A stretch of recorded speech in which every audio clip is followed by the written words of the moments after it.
지금과 다르게 한 톨의 쌀이 귀했던 시절, 무엇보다 중요했던 것은 배고픔을 해결하는 일이었기에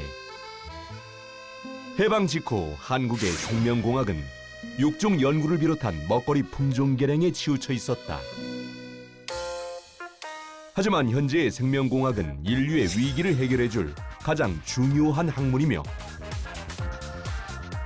무한한 잠재력을 가지고 있는데, 일찍이 동물 생명공학의 중요성을 간파하고 초기 연구에 매진해 가축 생산부터 시험관 하기까지 수많은 성과와 인재를 키워낸 인물, 동물 생명공학의 창시자이자 개척자인 정길생 박사의 이야기를 만나본다. 1949년 경상남도 산청 지리산 어귀 산골 마을에서 7남매 중 6째로 태어난 그는 마을의 소문난 신동이었는데, 아이고, 아주머니 안녕하십니까? 아이, 길생이 학교 다녀오나? 야, 아유, 너 이번에도 그 전교 1등 했다면서. 아이 열심히 해야죠. 왜냐면 저 공부시킨다고 형이랑 누나랑 학교 다 관두고 일만 하고 있는데 예. 아이고, 그리여. 응. 이제 어디 가는데? 아, 이제 농산일 도우러 갑니다. 아이고, 그때다. 학교가 끝난 후에는 형제들과 함께 농사일에 매달렸던 그 힘들다 힘들어.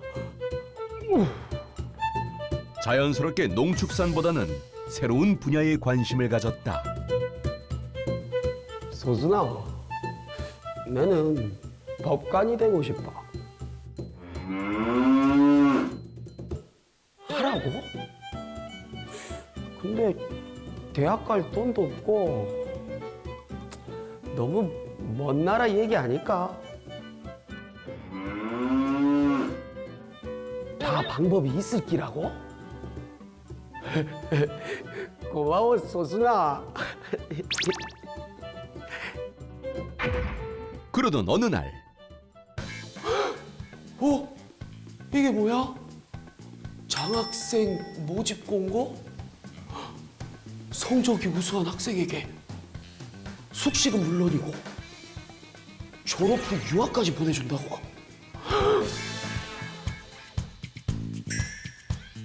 어? 에이 뭐야, 축산학과? 법대가 아니네. 그래, 대학 가는 게 어디야? 일단 대학 가서 법관 공부를 계속 하는 거야. 정 박사는 축산학과에 들어갔지만 졸업 후 유학을 갈 때까지 법률 공부를 놓지 않았다. 그런 그의 마음이 바뀐 건 일본 교토대학 유학 시절이었는데, 1970년대 선진 농업 기술이 발달했던 일본은 그 명성이 세계적인 낙농국가 덴마크와 비견될 정도였다. 현장 실습에서 세계적 석학이었던 니시카와 교수를 만난 정 박사는 그를 통해 가축 번식학을 접하게 됐는데, 한국에서는 경종우 농업이 잘 발달돼 있으면이죠. 네, 아무래도 그렇죠. 하지만 나라가 더 부강해지려면 동물 농업이 발전해야 하고 가축 번식의 생리를 또 잘 알아야 하문이다. 동물 농업으로 나라가 부강해질 수 있다고요? 소 데스네. 그때 이후로 축산학을 통해 법관보다 더 중요한 일을 하겠다고 결심한 정 박사. 축산학에 정을 주지 않았던 과거를 뒤로하고 연구에 집중하기 시작했다. 선구자가 없는 미개척 분야에서 성과를 인정받은 그는 1973년 박사학위 취득 후 모교에 교수로 자리를 옮기게 됐다. 학교는 그에게 유전공학 쪽인 동물생명공학을 맡겼는데, 당시만 하더라도 동물생명공학에 대한 개념이 생소해 정 박사는 학문의 개념과 내용, 연구 방법 등을 국내에 최초로 소개하는 역할을 맡았다. 동물생명공학이란 동물의 생산성 향상을 위해 동물의 유전자와 기능 등을 분석하는 학문입니다. 하지만 100마디 설명보다 중요한 것은 바로 연구 성과. 그는 국내 최초로 포유동물의 난자를 이용한 수정란 이식을 도입해 동물 생명공학 시대에 전기를 마련했다. 축적된 연구를 바탕으로 1983년엔 젖소 수정란을 한우에 이식. 3마리의 젖소 송아지 출산에 성공했고, 더 나아가 유전자 연구로 좋은 품종의 젖소를 생산하기도 했다. 사람의 초유, 즉 해산한 산모의 젖에서 나오는 락토페린이라는 물질이 있습니다. 이 유전자를 소 난자에 집어넣으면 어떻게 될까요? 소의 우유 속에서 산모의 젖에서만 나오는 락토페린이 대량으로 생산되는 거죠. 락토페린은 강한 항바이러스, 항균성 물질로 사람이 섭취하면 인체의 철분과 결합해 강력한 항산화 물질로 바뀌는데, 즉 유전자 개량으로 면역력에 도움을 주는 우유를 생산하게 된 것이었다. 그가 개발한 첨단 기술은 우리나라 축산 농가의 소득 증대와 경쟁력 제고에 큰 도움이 됐다. 하지만 그의 기술은 가축에만 해당되지 않았는데, 우리나라 여성의 12%가 불임이라니. 가만, 그때 케임브리지 대학에서 사람에게 수정 이식을 한다고 하던데. 1978년 7월 인류 최초로 시험관에서 태어난 영국 아기의 기사가 실렸고, 그래, 내가 연구하는 수정란 이식 기술을 사람에게 적용하면 우리나라에서도 불임을 해결할 수 있을 거야. 자신감이 생긴 그는 동네 의사와 협력해 체외 수정을 시도하기 시작했다. 하지만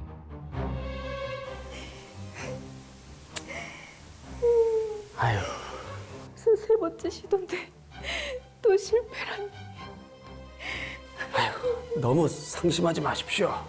그 시험관 안에서 수정이 됐다 하더라도 임신이 될 확률은 20% 남짓입니다. 애초에 확률이 그렇게 높지 않아요. 그래도 제 책임이 너무 큰 것 같아요. 죄송해요. 아유, 아닙니다. 아유. 불임 부부에겐 마지막 희망이었던 만큼 환자들의 기대는 너무 컸고, 그런 환자들의 모습을 보는 것은 그에게도 고통이었다. 이후부터 그는 의사들에게 기술을 전수해주는 역할만 하기 시작했는데, 수정 기술을 몰랐던 의사들에게 이론과 기술을 가르치고, 불임센터가 개설되면 연구팀을 파견해 지원을 했다. 그 결과 1985년 서울대병원에서 장윤석 박사팀에 의해 우리나라 최초이자 세계 18번째인 시험관 아기가 태어났다. 지난해 기준 출생아 10명 중 1명이 인공수정이나 시험관 아기 등 난임 치료로 태어났는데, 정길생 박사의 석박사 과정 출신 제자들이 전국 37개 병원의 불임센터에 참여, 시험관 아기 실무를 주도적으로 이끌고 있다. 오늘날 심각한 인구 절벽을 겪고 있는 우리나라에서 그의 기술이 큰 해결책으로 기여하고 있는 것이다. 정 박사는 이 공로로 2018년 대한민국 과학기술 유공자로 선정되기도 했는데, 앞으로 이제 뭐 저뿐 아니고 유공자들이 해야 될 일은 무엇보다도 그 우리나라 과학기술의 미래를 이끌고 나갈 젊은 과학도들에게 그들에게 미래에 대한 희망을 심어주고 비전을 심어주고 그 용기를 심어주는 그런 역할이 우리가 해야 되고요. 난임 부부에 새 희망을 주고 축산 농가에 큰 보탬이 되어 대한민국의 위대한 생명을 탄생시킨 정길생 박사. 그의 공로는 대한민국의 자부심으로 영원히 기억될 것이다. 과학계 핫 이슈. 지난 11월 3일과 4일 경기도 고양시에서 소프트웨어 교육 인재 페스티벌이 열렸습니다. 소프트웨어 교육 인재 페스티벌은 소프트웨어와 AI 교육에 대한 이해와 관심을 공유하고 관련 교육을 활성화하기 위해 매년 열리고 있는데요. 전시, 체험, 강연, 공연 등 다양한 컨텐츠를 통해 대중이 소프트웨어와 AI 교육을 쉽고 재미있게 체험할 특별한 기회를 제공했습니다. 우리 행사 슬로건이 소프트웨어로 연결되는 우리, AI로 만나는 미래입니다. 이처럼 미디어 아트월이나 팝업존 같은 문화기술을 접목한 특별한 체험 공간을 꾸며서 우리의 삶이 디지털 기술과 직접적으로 연관돼 있고 그 중요성을 있다는 걸 알고 소프트웨어로 연결되는 우리의 미래를 빛으로 형상화한 미디어 아트부터 360도 카메라 체험, 그리고 춤추는 사족 보행 로봇, 나만의 반려 로봇을 만들어보는 체험까지 신기한 체험도 많았습니다. 코로나19로 인해 원격 교육 인프라가 확충되면서 올해는 특히 에듀테크 기업의 참여가 크게 늘었는데요. 네, 정부는 작년에 100만 디지털 인재를 양성하기 위한 디지털 인재 종합 방안을 여러 부처가 힘을 합쳐서 만들었습니다. 그래서 우리 인재들이 커서 첨단 디지털 산업 현장에서 일상생활까지 모든 걸 맞는 걸 할 수 있는 필요한 역량을 갖출 인재가 될 수 있도록 다양한 정책들을 내실 있게 추진해 나갈 예정입니다.